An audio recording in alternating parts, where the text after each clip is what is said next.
half-hour show called Twilight Zone, and there's a part, there's a thing, and maybe you'd like to, and so I read this Twilight Zone, where there's this character standing on the wing of a 747, and the character they wanted me to play sees this thing standing on the wing of an airplane. And they said, would you like, well, I thought, that is the dumbest thing I've ever done. But my friends who I'd worked with for 2-3 years want me to do it, I better do it. So I say, okay, I'll do it. So I go to the studio the first day, and there's the Czechoslovakian acrobat who's dressed in this furry suit. I said, what's that? They said, that's the guy who's standing on the wing of the air. I said, couldn't you make the suit a little aerodynamic? It's a little furry suit with a strange pug face. What is that? That's the alien. Oh, really? And I thought, this is going to be the worst thing I've ever done. And I thought it would be, but it turned out to be very popular. And it got a lot of recognition, including another one that they asked me to do about picking up fate, future, you pick out a piece of paper, put a coin in, piece of paper comes out, good luck will come your way if you drink a glass of water. These shows became very popular. To me, it was like the stupidest thing I've ever seen. Especially the guy standing on the wing. It got so stupid that when my daughters, I have 3 daughters, when they were like 5 and 6 and 8, and we'd get on an airplane, my kids would say, Daddy, do the look. So they'd go to the stewardess, the flight attendant, and they say, ma'am, my father, and the flight attendant would come, and I'd be looking out the window like this, and the flight attendant would be there, and the kids came up and said, Daddy, she's here, and I'd turn around and go, and my kids would laugh, and the stewardess would go, what is that? And all of that, I acquired a certain popularity, okay? Now, Norman Corwin writes a play for me. Beautiful, poetic, meaningful play. We're going to go to New York with it. And I'm premiering it at a University of Salt Lake City, which had offered a prize for an original drama. They would produce it and give it back to you, and then you could do what you wanted with it. So we opened it in Salt Lake City. And we were going to go to Broadway when I got a call from this thing called Star Trek. And they said, we've sold the Star Trek. Let me just go back a little bit in the history. They made a pilot, which is, they use the word pilot, they made an hour sample of what Star Trek would be like with an actor called Jeffrey Hunter. And it didn't sell because the officials at NBC, the National Broadcasting Corporation, who were going to buy this thing called Star Trek, didn't like the cast, didn't like the show, said to Gene Roddenberry, and I've never heard of this since, before or since, we'll give you the money to make another pilot, but recast it. So Roddenberry calls me and says, would you like to be in this thing called Star Trek? And I go see the pilot. I think, well, I see the fault, and I had some suggestions to make. And I said, but it didn't sell the first time. It's not going to sell the second time. And I'm all intent to go to Broadway in a Norman Corwin play when I get a phone call. And they said they sold this thing called the pilot you were in, called Star Trek. And I had to get out of my contract to go to New York with the play to do this thing called Star Trek. And my life changed completely. So what is the meaning of Star Trek? The meaning of Star Trek is, what's he going to say? Is Artemis 2. Let me continue this. I'm leaping, but I've got it in mind. I know I've got the roadway. It's just, there are a lot of curves in this thing. So Artemis 2 contained 4 astronauts, and Artemis 2 represents the beginning of the next step in the exploration of space. And from what I heard, all those astronauts were fans of Star Trek. In fact, the space program runs a camp in Huntsville, Alabama, where the space program began. And they run a space program for youngsters, and they want me to be part of it.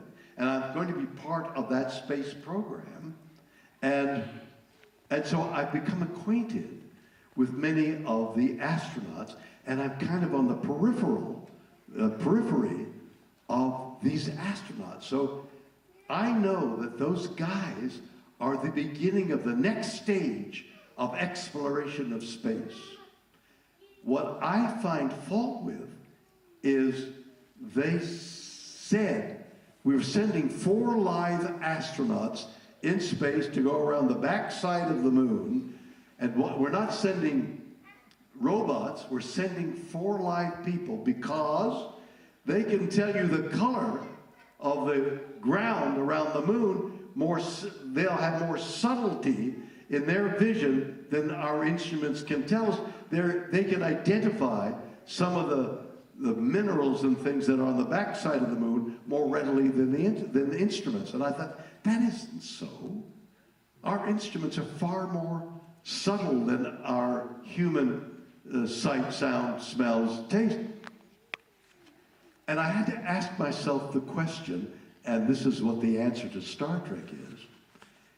If an instrument, if a robot makes an observation, that artificial intelligence interprets a fact that one of the robot machines, television or telescope or the readings in the spaceship, if a robot makes an observation in space, is that human? Is that human exploration? Is that Cook or Magellan making those observations? Do you need a live astronaut in a spaceship to make a human observation? If a robot makes the observation and AI interprets the observation, is it still a human achievement? Interesting question. In Star Trek, human beings are in the spaceship. What are they going to do? Mars is full of dust, and they have wild, raging dust storms that you probably can't breathe through. What are astronauts going to do on Mars? There's the ground on the moon is called regolith, and it's the product of millions of years of asteroids hitting the surface of the moon and breaking up. And regolith is like glass. It's broken shards of space debris that is so sharp and clinging, it clings to the astronauts' boots and clothing and their nose and their lungs. It's a real problem to deal with. And if you melt it, you can have solid material. And not only that, if you do the right thing, it can repair, you have the material to repair a spaceship in the moon, all from this deadly regolith. What are people going to do? What are astronauts working on the moon going to do with regolith, which can kill you or benefit you? The complexity of space is, we only slightly know. But the philosophical question of whether humans, like Magellan, going out and and going around the planet so that he dies before he gets back to England. But the last of 5 ships make it back to England, not with Magellan, but with one of his underlings. Makes it back to England, and they said, we've gone around. We left England, we sailed that way, and we came around. The earth is round, not flat. That's when they knew. That was the human experience in exploration. What are we going to do? What are human beings going to do on these deadly voyages? That a piece of rock can pierce the skin of the spaceship and everybody dies. Not if it's robots, but then is that the human experience?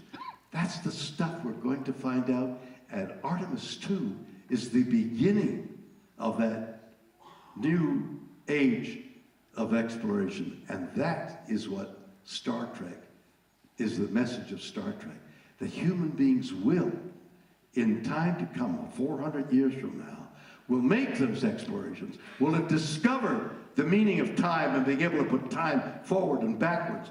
There's a theory that time doesn't run consecutively 1 second after a second, because the closer you get to the speed of light, time slows down. I don't know how that's possible. I've talked to Neil deGrasse Tyson. What do you mean it slows down? My heartbeat still goes. I'm still taking the number of breaths. My body.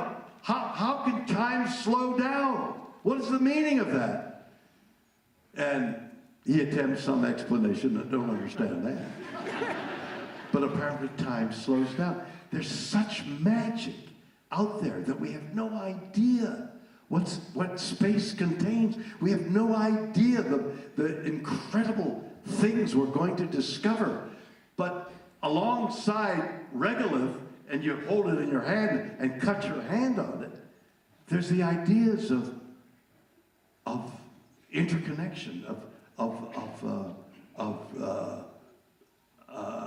entwinement, and we're all related. What's the word? Entanglement.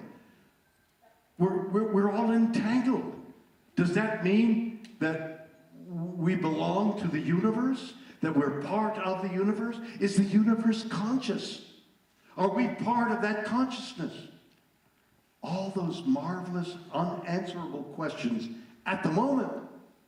Star Trek represents a possibility of some of those answers 400 years from now. That's the meaning of Star Trek.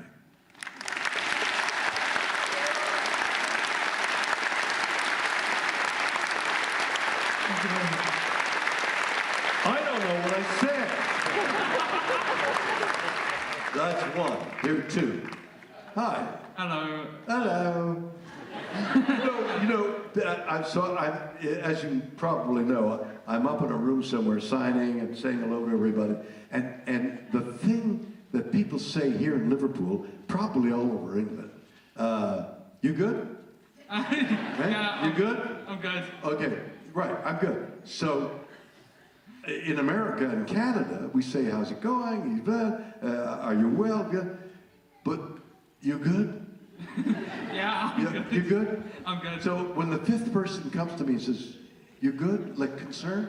I think, I wonder if I'm sick. I mean, really. That's how I took it. No, I'm good. I'm not sick. Hey, it's a weird British thing. It's a what? Weird British thing. Yeah, I know. But we don't do that in Canada or America. Okay. Okay, you good? Yeah, yes, I'm good. So my question is, so one of my favorite Star Trek movies is The Final Frontier. Wait a minute, closer to the microphone, I'm trying to understand. Okay, so my favorite Star Trek movie That I understand. Final Frontier, which of course you directed. Yes.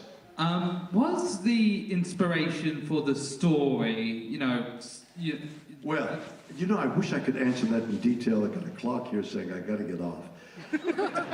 But the end result of the movie I directed, and apparently the movie I directed is not very good. I like it. Bless you, my dear. But